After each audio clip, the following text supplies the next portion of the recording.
ازيكم عاملين ايه؟ يا رب تكونوا دايما بخير في اتم صحة وحال. مكملين مع بعض في سلسلة وصفات رمضان المختلفة اللي مش تقليدية، اللي هتشرفك في اي عزومة وعلى سفرتك. وصفة النهاردة غير وصفة كده، في حتة تانية لوحدها غير اي حاجة عملناها قبل كده. تخيلوا كده ورق عنب دايب بخلطة حشو مظبوطة، عليه فراخ متبلة بتتبيلة وهمية، والاتنين كده داخلين مع بعض يستووا في الفرن واخدوا من طعم بعض. حاجة كده في منتهى الطعامة واللذاذة. بس قبل ما ابدأ معاكم فيديو النهاردة، لو انتوا اول مرة تشوفوني انا فاتن عوض، ما تنسوش تشتركوا في القناة وتفعلوا الجرس، ويلا بينا نبدأ مع بعض. هنبدأ أول حاجة بالخلطة بتاعة المحشي أو ورق العنب. هحتاج أول حاجة كوبايتين من الرز المصري المغسول، عليهم نزلت بشبت وكزبرة وبقدونس متقطعين صغير، نزلت عليهم ببصلتين كبار مبشورين ناعم. البصل ده أنا كنت متخزن في الفريزر عشان كده تلاقوه ماسك في بعضه. عليهم كمان هنزل بعد كده بنص كوباية من عصير الطماطم المركز،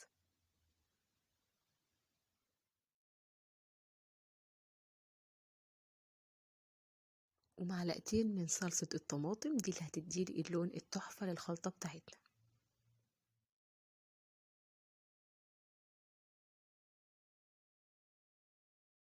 على كل الحاجات دي هنزل بربع كوباية من الزيت عشان الخلطة بتاعتنا تكون بتلمع كده ومفلفلة من بعضها. هنزل كمان بمعلقة صغيرة من الثوم المفروم، وأهم مكون عندي في خلطة ورق العنب وهي ربع كوباية من دبس الرمان أو مقدار 4 معالق كبيرة. بجد دي أهم تكة في ورق العنب وفي المحشي بتاع ورق العنب، هتاخده في حتة تانية خالص وهتخلي طعمه مختلف. مش هتعملوه من غير دبس الرمان بعد كده. هنزل عليهم كمان بمعلقة كبيرة من خلطة بهارات المحشي، احنا عملناها قبل كده، هتلاقوه في فيديو التتبيلات موجود. هسيب لكم اللينك بتاعه في صندوق الوصف، وهكتب لكم برضو كل المقادير بتاعتها في صندوق الوصف. نزلت كمان ظبطت الملح بتاعنا وهقلب الخلطة دي مع بعض كويس جدا لحد ما كل حاجة تختلط ويبقى عندي الخلطة الحلوة دي. الخلطة بتاعتنا بقت جاهزة. هنجيب بعد كده ورق العنب.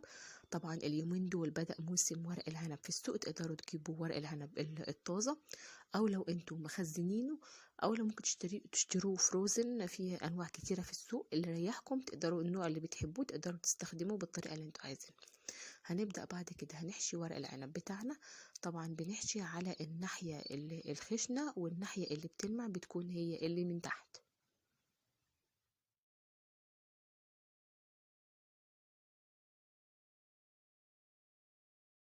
بتاخدوا جزء كده مقدار معلقة صغيرة من الحشوة بتاعتنا وبنحطها على الورق العنب، وبنقفل الأطراف كويس جدا، بنلمها وبنقفل عليها كويس عشان ما تفكش مننا بعد كده. تقدروا كمان عشان يسهل عليكم في حشو ورق العنب انكم تفردوا الورق كله قدامكم على رخامة المطبخ وتوزعوا عليه الحشوة، وبعد كده تبدأوا تقفلوا بالترتيب. الموضوع ده هيسهل عليكم وهيخليكم تحشوا كمية كبيرة في وقت قصير جدا. بنخلص حشو كل الكمية بنفس الطريقة، وتعالوا بقى عشان نعمل تتبيلة الفراخ بتاعتنا.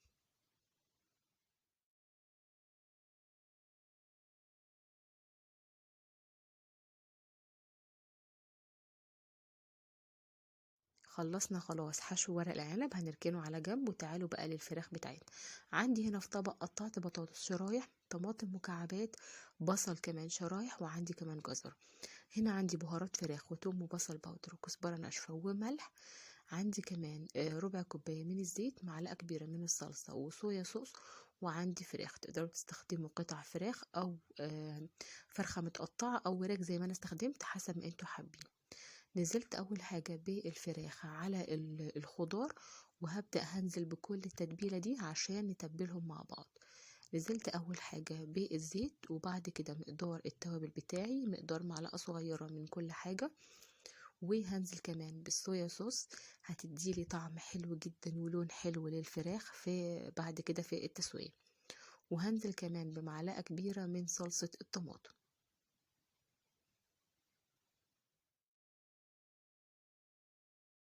ضفنا كده كل التتبيلة على الخضار والفراخ، وهبدأ أدعكهم مع بعض كويس جدا بحيث ان الفراخ تتغلف بالتتبيلة من كل الجوانب وكمان الخضار يتبل. تقدروا طبعا تزودوا اي خضار تاني انتوا حابينه مع مجموعة الخضروات اللي احنا استخدمناها بالشكل ده.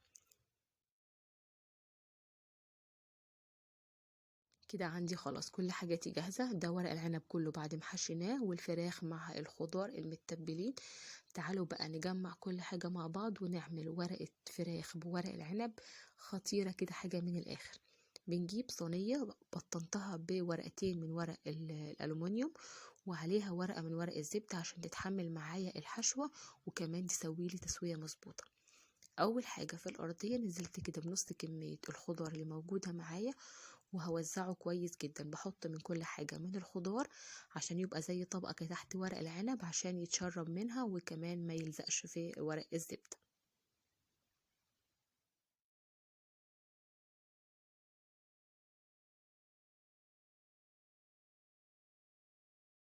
بعد ما وزعنا طبقة الخضار من تحت، هبدأ عليها بعد كده هنرص ورق العنب طبقة واحدة أو طبقتين على حسب ما هتاخد الكمية معاكم. بنرصه كده جنب بعض بنفس الطريقة لحد ما بتخلصوا كل الكمية بتاعتنا.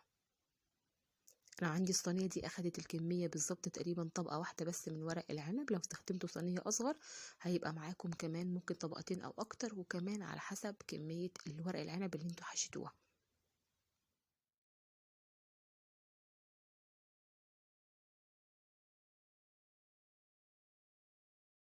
خلصنا كده رصينا كل ورق العنب. بعد كده عليه من فوق هنزل بالفراخ بتاعتنا اللي احنا تبلناها، هنحطها من فوق على الوش، وكمان معاها باقي كمية الخضار اللي موجودة بحيث ان احنا هنغطي سطح بقى ورق العنب كله من فوق. انتوا متخيلين ان الفراخ دي لما تستوي في الفرن مع التتبيلة اللي اخدتها والخضار، كل العصارة والطعم والنكهة دي هتنزل على ورق العنب وهتسويه، وكمان هياخد من الدهون والدسم طعم بتاع الفراخ. هيديكم بجد حاجة كده خطيرة. عايزاكم تتخيلوا الطعم معايا، حاجة وصفة ما حصلتش بجد.